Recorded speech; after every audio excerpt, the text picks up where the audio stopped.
Bismillahirrahmanirrahim. Innal hamdalillah nahmaduhu wa nasta'inuhu wa nastaghfiruh wa na'udzu billahi min shururi anfusina wa min sayyiati a'malina. Man yahdihillahu fala mudhillalah wa man yudlilhu fala hadiyalah.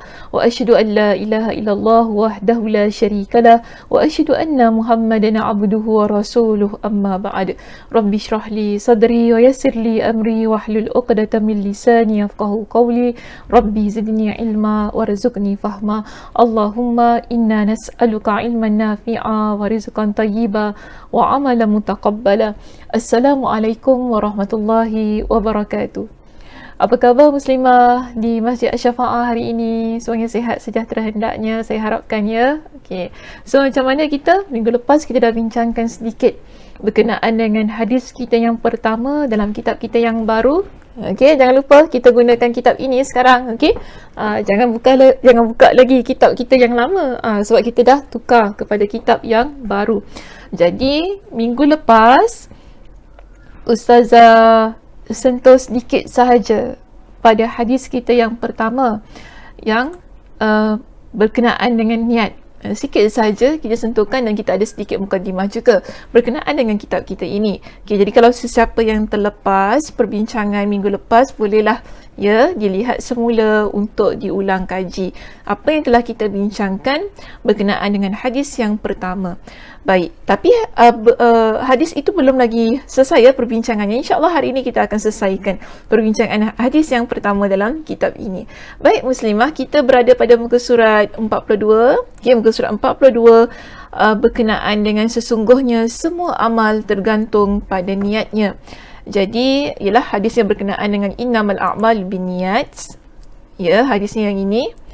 Innamal a'malu binniyati wa innama likulli imri'in ma nawa.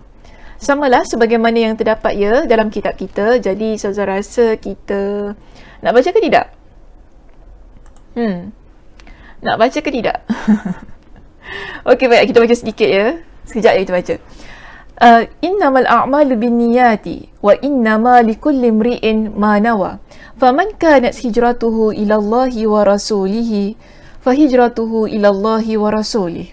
Wa man kanat hijratuhu ila dunya yusibuha aw imra'atin yatazawwajuha fahijratuhu ila ma hajara ilaihi. Sesungguhnya amalan bergantung pada niat, dan pada setiap orang mendapatkan apa yang diniatkan. Siapa yang hijrahnya kepada Allah dan Rasulnya, maka hijrahnya kepada Allah dan Rasulnya. Siapa berhijrah kerana dunia yang ingin diraihnya atau wanita untuk dinikahinya, maka hijrahnya kepada apa yang diniatkan kepadanya. Hadis ini adalah hadis yang diriwayatkan oleh Imam Al-Bukhari. Perlu untuk saya sebutkan ya sekali lagi bahawa di dalam kitab kita tidak diberikan dengan syarah hadisnya yang panjang lebar. Bahkan pengarang kitab sendiri iaitu Syekh Muhammad Siddiq Hasan Khan, dia sendiri yang menyarankan kepada kita jika ingin mengetahui ataupun memahami hadis ini dengan lebih terperinci lagi, dia minta supaya kita rujukkan dalam kitab Fathul Bari, Syarah Sahih Al-Bukhari, dan juga kitab-kitab yang lainlah untuk mendapatkan penjelasan berkenaan dengan hadis ini. Baik, jadi untuk kelas kita ni kan ya muslimah, saya akan pergi sedikit saja berkenaan dengan perbincangan. Mudah-mudahan sedikit saja cakap. Ustazah sedikit saja, sekali kan dia berbual, hoi panjang pula dia cakap. Baik, so kita lihat di sini muslimah, ada beberapa perkara yang ingin saya jelaskan yang terdapat di dalam hadis ini. Pada minggu lepas saya dah jelaskan tentang satu peristiwa ataupun satu kisah berkenaan dengan seorang lelaki pada zaman Nabi SAW yang mana beliau berhijrah untuk menikahi seorang wanita, iaitu namanya Ummu Qais kan. Okey, so macam tadi saya katakan, jika sekiranya sesiapa yang terlepas, sila ulang kembali video kita yang minggu lepas. Jadi hari ini kita tadi kan kita dah baca berkenaan dengan hadis innamal a'malu binniyat. Maka saya nak jelaskan tentang beberapa perkara di sini. Pertama sekali ialah berkenaan dengan maksud niat. jika kita merujuk ya muslimah dalam kitab Fathul Bari yang merupakan kitab syarah, kitab yang disyarahkan ataupun yang dikarang oleh Imam Ibn Hajar Al-Asqalani, beliau memetik pendapat Al-Baydawi dalam kitab beliau ketika menjelaskan maksud niat. Jadi menerusi ataupun daripada keterangan Imam Al-Baydawi di sini, kita dapati beliau menjelaskan bahawa niat adalah maksud yang tersimpan dalam hati untuk kita menolak sesuatu yang menurutnya dapat merealisasikan. Untuk maaf ya, saya salah baca. Niat adalah maksud yang tersimpan dalam hati untuk melakukan, ya, untuk melakukan sesuatu yang menurutnya dapat merealisasikan maslahat dan menolak mudarat di dunia atau di akhirat.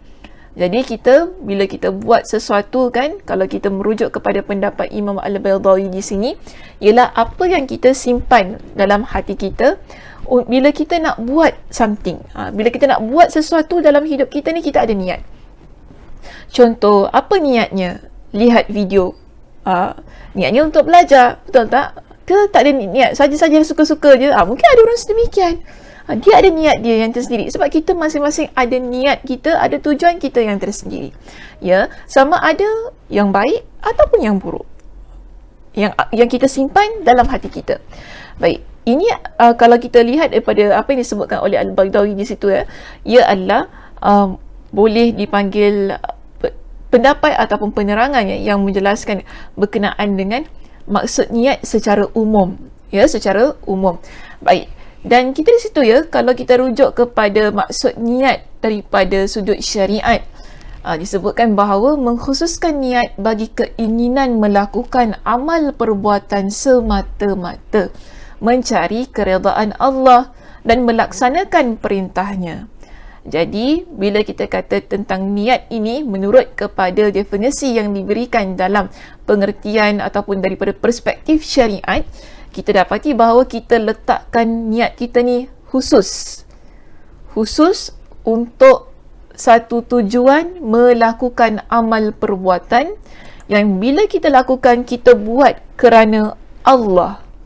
Okay, semata-mata untuk mencari keredaan Allah, maknanya kita buat kerana Allah dan melaksanakan perintahnya. Contoh, solat kita, puasa kan, kita berbakti kepada kedua ibu bapa kita, bercakap benar. Semua ini adalah perkara-perkara ataupun perbuatan yang mana kita lakukan kerana keredaan Allah. Niat tu, okey, niatnya kerana apa? Keredaan Allah Subhanahu Wa Taala. Baik muslimah, kalau kita lihat ya dalam kitab Jami'ul Ulum wal Hikam, Imam Ibn Rajab Al-Hanbali, beliau ada memberikan dua definisi yang lain.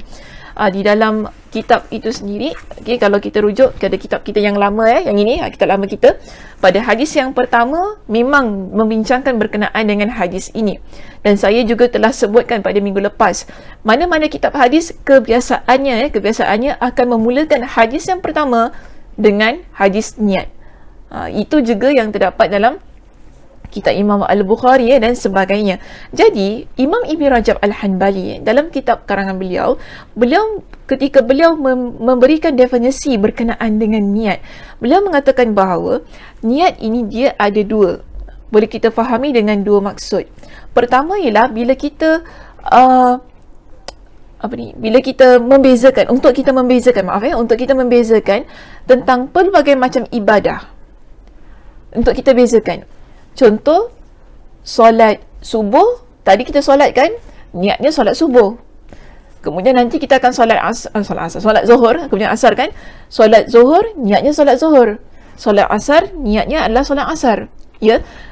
Yang mana kita lihat secara umumnya, secara keseluruhannya, apa yang kita buat tadi kan, pagi, petang, kemudian nak masuk petang lagi sikit tu kan, yang dekat senja tu ada solat asar. Semua itu adalah solat. Tapi bila kita letakkan niat, di situlah yang membezakan antara satu amal dengan amal yang lain. Tadi pagi kita solat, tapi sama tak dengan solat yang akan kita solat selepas ini? Beza. Ataupun tadi pagi kita solat kan, bangun pagi maksud saya, bangun pagi kita solat, tapi adakah sama dengan solat sunat duha kita? Beza. Kenapa? Ada niat yang berbeza. Jadi ini adalah definisi yang pertama yang diberikan oleh Imam Ibn Rajab Al-Hanbali dalam kitab beliau. Tetapi bila kita rujuk kepada definisi kedua yang beliau sertakan dalam kitabnya itu kan, dia kata gini, ialah untuk membezakan tujuan melakukan amal perbuatan. Bila kita ni ada niat, kenapa kita perlukan niat dalam amal perbuatan kita ini? Sebab kita nak bezakan amal perbuatan kita. Bezakan daripada apa? Mana sesuatu yang kita buat memang semata-mata kerana Allah, ataupun kita buat perkara itu kerana manusia. Itu kerana riak contohnya. Jadi penting. Niat ini penting dalam semua perkara yang kita lakukan.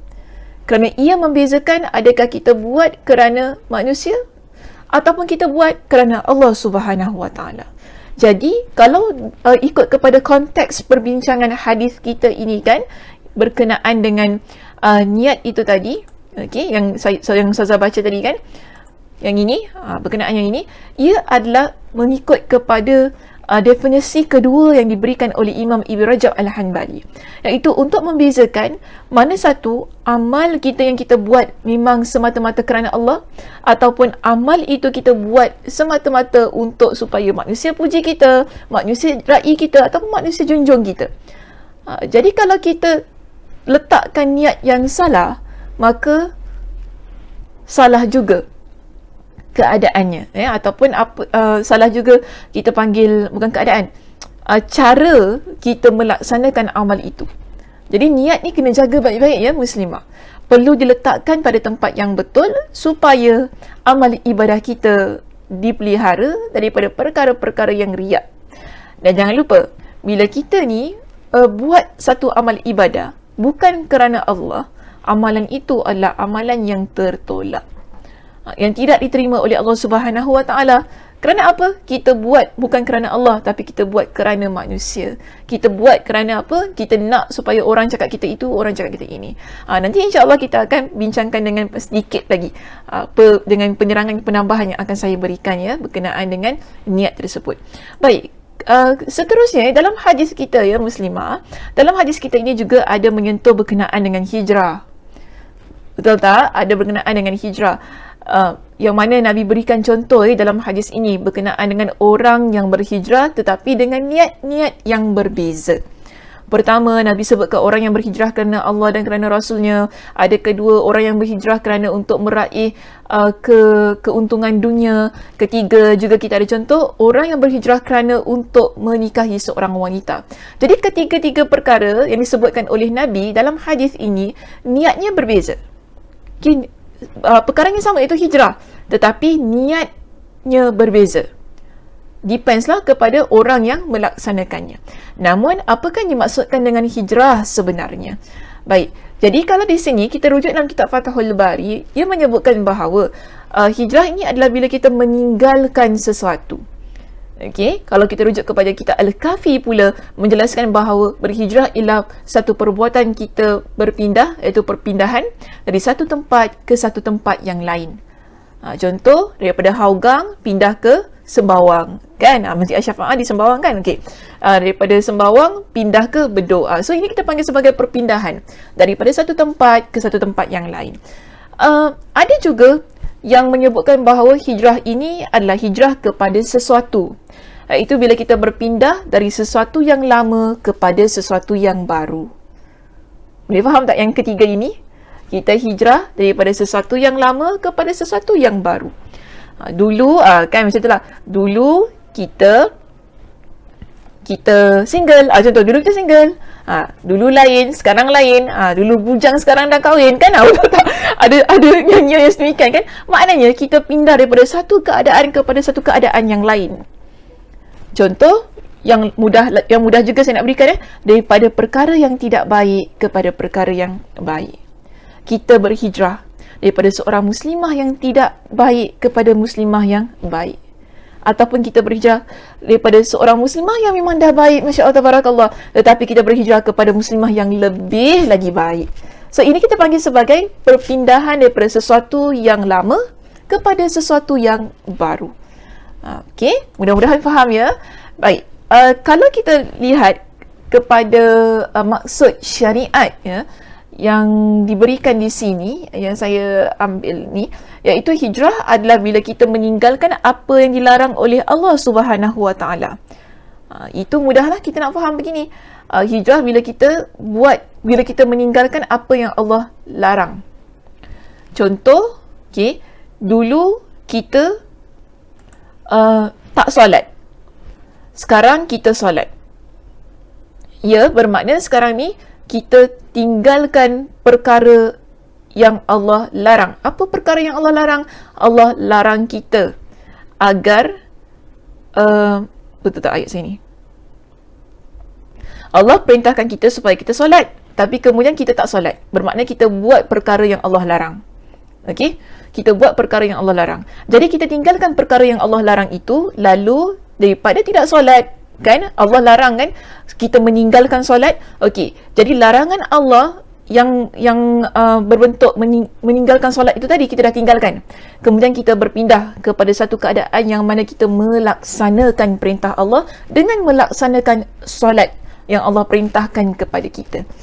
Itu saya harap faham juga ya berkenaan dengan maksud yang ada pada sudut syariat. Kemudian ya muslimah, di sini Imam Ibnul Qayyim membahagikan hijrah ini kepada dua bahagian. Pertama, beliau kata hijrah dengan tubuh badan daripada satu negeri ke satu negeri yang lain. So ini boleh kita panggil sebagai hijrah daripada satu tempat ke satu tempat. Yang makna badan kita pun sama-sama sekali berhijrah. Okey, sama-sama sekali berhijrah dalam situasi tersebut. Kita bawa diri kita daripada Singapura pergi ke mana? Ya, nak pergi mana kita? Nak pergi Dubai. Okey, tak apa, letak kat Dubai. Kita berhijrah daripada Singapura pergi ke Dubai contohnya, ataupun daripada Singapura pergi ke New Zealand contohnya. So di sana kita kata berhijrah. Okey, kita kata berhijrah dengan tubuh badan kita ini kita bawa pergi ke tempat itu. Baik, kalau kita lihat kepada bahagian yang kedua yang diberikan oleh Imam Ibnul Qayyim Al-Jauziyah, beliau kata begini, hijrah dengan hati kepada Allah dan Rasulnya. Itu contohnya kita hijrah daripada perkara yang tidak baik kepada baik. Ini boleh kita letakkan pada maksud yang berpindah daripada sesuatu yang lama kepada sesuatu yang baru, ataupun berhijrah daripada perkara dengan meninggalkan apa yang dilarang oleh Allah Subhanahu Wa Taala, ya. So di situ boleh saja kita masukkan pada bahagian kedua yang diberikan oleh Imam Ibnul Qayyim Al-Jauziyah. Itu sajalah ya berkenaan dengan hijrah. Jadi ia lebih kepada Ustazah memberikan penerangannya berkenaan dengan apakah maksud yang terkandung pada perkataan-perkataan yang ada di dalam hadis ini. Jadi dua perkara yang penting yang boleh kita dapat dalam hadis ini ialah berkenaan dengan niat, dan kedua ialah berkenaan dengan hijrah. Sebab itu bila kita nak lihat kepada pengajaran hadis ini, ya, yang boleh kita ambil pertamanya ialah di sini ya muslimah, niat yang ikhlas. Kita belajar daripada hadis yang pertama kita inilah berkenaan dengan niat yang ikhlas. Perlu kita letakkan ia kerana Allah. Kenapa kita perlu melakukan hal ini, iaitu sentiasa membetulkan niat kita, sentiasa kita memperbaharui niat kita, sentiasa kita menjaga niat kita supaya ianya dibuat ataupun kita letakkan ia kerana Allah? Kerana kita hendak melindungi diri kita dari riak. Ya, kita hendak lindungi diri kita daripada riak. Amal yang disertai dengan riak adalah amal yang sia-sia. Kita buat sesuatu, riak ni maksudnya kita nak orang nampak apa yang kita buat, kemudian orang puji kita. Ini maknanya bukan melaksanakan ia kerana Allah. Niatnya sudah salah. Itu yang kita belajar di dalam hadis ini.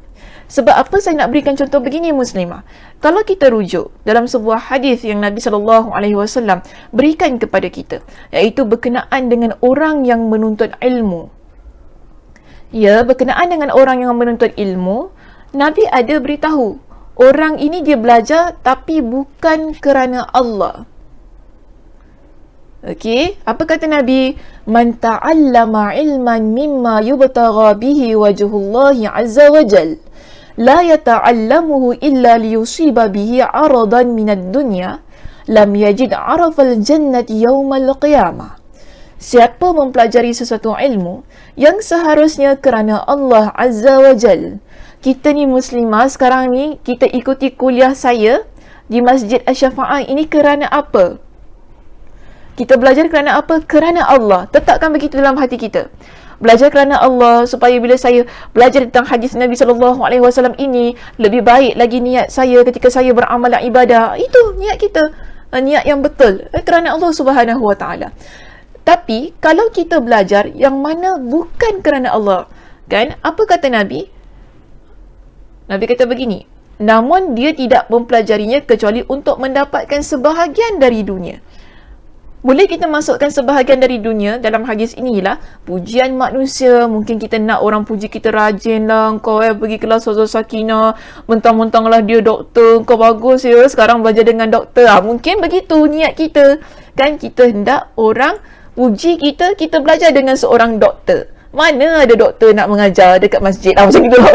Orang kata tu kan, ada pun tak ramai macam itulah. So kita pun kata bagus juga aku belajar, jadi orang tahu aku belajar dengan doktor. Jadi tak boleh. Ini niat yang salah ketika kita belajar dan menuntut ilmu Allah.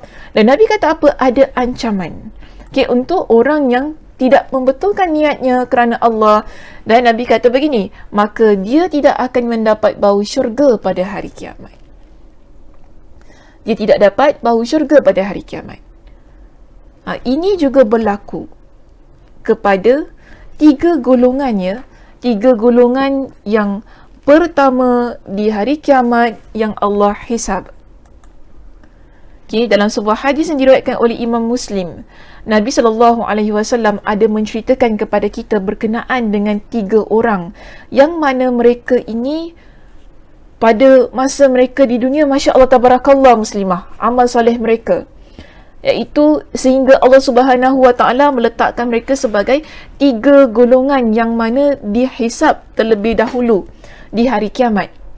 Pertama ialah orang yang mati syahid. Ya, pertama adalah orang yang mati syahid, yang mana Nabi SAW ceritakan didatangkan di hadapan Allah Subhanahu Wa Taala dengan seorang lelaki yang dia mati syahid. Kemudian ditunjukkan kepada dia dengan nikmat-nikmat yang boleh diperoleh oleh orang yang mati syahid. Lalu ditanyakan kepada dia, adakah memang engkau layak untuk mendapatkan semua ini? Jadi dia kata, ya, kerana aku mati syahid, aku berjihad, ini adalah kerana engkau ya Allah. Namun Allah kata apa kepada dia? Kadzabta, engkau bohong. Allah kata begitu kepada dia, engkau bohong. Kenapa Allah kata sedemikian? Engkau berjuang di jalan Allah, engkau mati syahid ini kerana apa? Supaya orang ramai menggelar diri engkau sebagai seorang pejuang, sebagai seorang pahlawan. Lalu apa yang terjadi kepada lelaki tersebut yang mati syahid itu tadi? Allah perintahkan malaikat agar menyirit wajahnya, lalu dicampakkan dia ke dalam neraka. Na'udzubillahi min dzalik. Kita minta jauh ya muslimah. Sebab tu tadi daripada awal lagi saya kata, niat ini penting ketika kita melaksanakan satu perbuatan. Kenapa kita buat sesuatu perkara itu? Lebih-lebih lagi berkenaan dengan amal ibadah kita. Berjihad di jalan Allah itu adalah amal ibadah. Ya. Sama juga dengan kategori lelaki yang kedua ini, iaitu orang yang mana dia adalah baca Al-Quran. Bukan baca Al-Quran saja, dia adalah seorang lelaki disebutkan rajulun ta'allamal ilm, seorang yang mengajarkan ilmu dan juga membaca Al-Quran. Okay? Dan juga membaca Al-Quran. Jadi didatangkan dia di hadapan Allah, lalu ditunjukkan kepada dia dengan nikmat-nikmat yang diperoleh oleh orang yang mengajarkan ilmu, kemudian oleh orang yang membaca Al-Quran. Lalu Allah Subhanahu Wa Taala tanya kepada, adakah memang kau layak untuk dapatkan ini semua? Dia kata, ya, sebab aku belajar, mengajar dan aku membaca Al-Quran kerana engkau ya Allah. Tapi apa kata Allah? Kadzabta, engkau bohong. Engkau mengajarkan ilmu, engkau belajar mengajarkan ilmu kerana apa? Kerana supaya orang menggelar engkau sebagai seorang yang ilmuwan. engkau membaca Al-Quran supaya orang menggelar engkau sebagai qari, iaitu orang yang mahir membaca Al-Quran.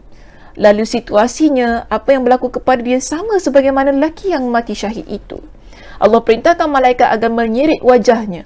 Kemudian Allah Subhanahu Wa Taala suruh dicampakkan dia ke dalam neraka Allah. Kita ada orang yang ketiga dalam hadis yang diriwayatkan oleh Imam Muslim ini, yang mana dia juga buat amal ibadah bukan kerana Allah, iaitu Allah berikan kepada dia dengan kelapangan rezeki. Setelah Allah berikan kepada dia dengan kelapangan rezeki, dia berinfak ataupun dia menyedekahkan hartanya. Kemudian didatangkan dia di hadapan Allah untuk dinilai tadilah, kan sama juga dialognya, sama sebagaimana lelaki yang mati syahid dan juga lelaki yang belajar, mengajar dan juga membaca Al-Quran. Dia kata apa? Dia buat semua itu, dia menghabiskan hartanya di jalan Allah adalah kerana Allah. Tetapi Allah kata apa kepada dia? Engkau dusta. Kan betul? Engkau dusta. Engkau menginfakkan harta engkau di jalan Allah, engkau bersedekah, kan semua inilah supaya apa? Orang menggelarkan engkau sebagai seorang yang dermawan. Dia juga mendapat nasib yang sama sebagaimana lelaki yang mati syahid dan juga lelaki yang belajar, mengajar dan membaca Al-Quran itu tadi. Dihiritkan wajahnya lalu dicampakkan ke dalam neraka Allah. Ini kita panggil kesan yang Allah beri, ataupun balasan, bukan kesan, balasan yang Allah berikan kepada orang yang mana dia beramal, tetapi ketika dia beramal, dia tidak niatkan kerana Allah. Di dalam hati dia ada niat lain selain itu. Atas dasar itu, kita kena banyak muhasabah kembali niat-niat yang ada dalam diri kita ini. Okay, kenapa kita nak jadi seorang wanita yang salihah contohnya? Kenapa kita jadi seorang isteri yang taat contohnya? Kenapa kita mendidik anak kita contohnya? Apa niat kita? So kalau kita nak jaga semua tu, pertama sekali pastikan kita buat apa jua di atas muka bumi ini, buatlah kerana Allah. Mudah-mudahan Allah Subhanahu Wa Taala melindungi kita daripada syurganya, dan kita sentiasa menjadi seorang hamba Allah, iaitu muslimah yang mendapat keridaan Allah Subhanahu Wa Taala dalam kehidupannya. Okey muslimah, itu sahaja perbincangan kita untuk hadis kita yang pertama ini. Okay, saya harap mudah-mudahan walaupun ia ringkas, kita semua mendapat manfaat daripada perbincangan yang ringkas ini. InsyaAllah kita bertemu pada minggu hadapan untuk membincangkan hadis yang lain, hadis yang kedua di dalam kitab kita. Dan saya juga mendoakan mudah-mudahan kita semua Allah Subhanahu Wa Taala berikan dengan kesihatan agar dapat terus-terusan mengikuti pengajian-pengajian yang disediakan di Masjid Asy-Syafa'ah. Baik, itu saja untuk hari ini. Saya tutup dengan tasbih kafarah. Subhanakallahumma wa bihamdika asyhadu an la ilaha illa anta astaghfiruka wa atubu ilaik. Assalamualaikum warahmatullahi wabarakatuh.